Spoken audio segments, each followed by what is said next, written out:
Hey family, how are you? Hope all is well with you and yours. Everything is great with me and mine. And it's time for day 25. We made it to day 25 of our top 50 real estate terms in 50 days. Day 25 is here. Halfway. We made it.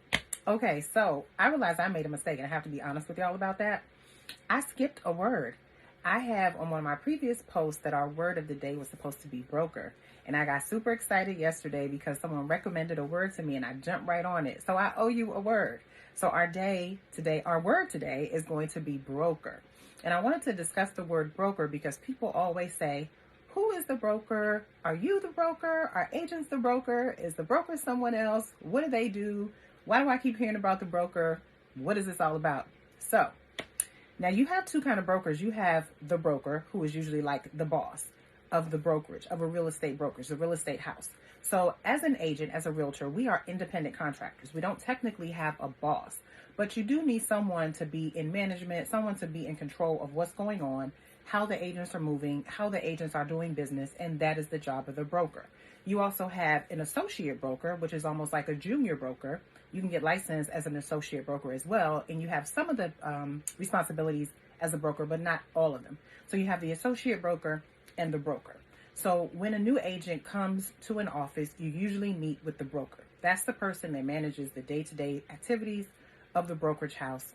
They are there to make sure that the agent gets onboarded correctly, that all the documentation is signed, that the agent needs to start doing business, and that things, when this agent or when all of the agents start doing business, that these agents are working in a way that is in line with the way that the state says real estate should behave.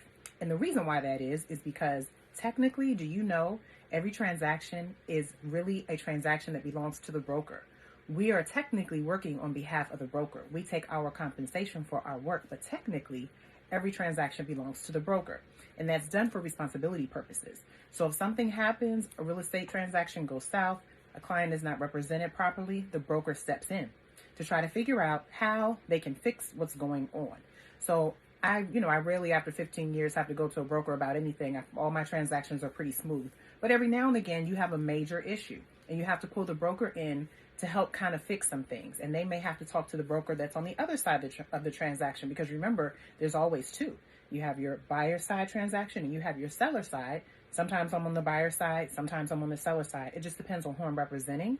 But there's always another party on the other side. And if there's an issue, sometimes we may have to pull the broker in on that side. And that's where that broker would step in and find out what's going on. So that's pretty much what a broker is. I don't want to talk too long. It's pretty much the boss of the brokerage house. They have the legal and financial responsibility for everything going on. Brokers have to be very careful about what agents they onboard, because a broker can be sued based on the actions of an agent that works under them. So they have to be very careful of, who they work with. And agents have to be very careful. We have to be very careful of how we work, because our broker is on the line and the broker is the person that's there to step in when we need help.